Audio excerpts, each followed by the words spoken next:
తెలుగు సినీ ప్రేక్షకులకు మెగా అభిమానులకు నమస్కారం. మా ఎస్విసి సంస్థకి రామ్ చరణ్ గారికి చిరంజీవి గారికి ఎంతో అనుభవ సంబంధం ఉంది. మా ఇద్దరి మధ్యలో చరణ్ గారికి నా మధ్యలో మంచి రిలేషన్షిప్ ఉంది. నేను అభిమానించే హీరోల్లో రామ్ చరణ్ గారు ఒకరు. ఆయనని అవమానపరచడం కానీ ఆయనని కించపరచడం కానీ నా జన్మలో నేను ఎప్పుడు చేయను. నేను ఇచ్చిన ఇంటర్వ్యూలో ఆయన గురించి చిన్న మాట దొర్లినా అది నా తప్పే.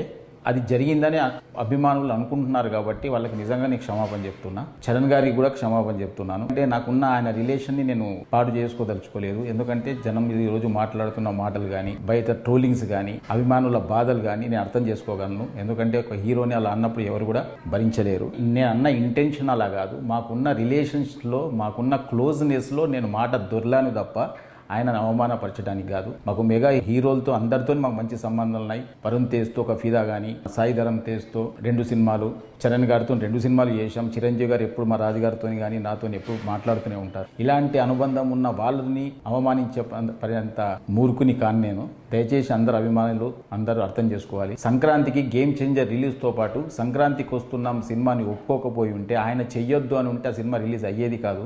ఆ రోజు ఆయన మనసు గొప్పది కాబట్టి ఆ రోజు ఇబ్బందులో ఉంటారేమో ఫైనాన్షియల్గా అనుకుంటూ కూడా ఆయన, ఎందుకంటే పెద్దగా బడ్జెట్ అయిన సినిమా కాబట్టి మీరు మంచిగా దీన్ని కూడా రిలీజ్ చేసుకోండి అని ఒక గొప్ప మనసుతో ఒప్పుకున్న వ్యక్తి ఆయన. ఆయనను ఎందుకు అవమానపరుస్తాం?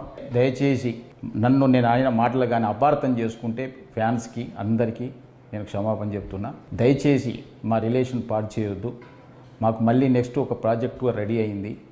నెక్స్ట్ చరణ్ గారితో సినిమా తీయబోతున్నాం.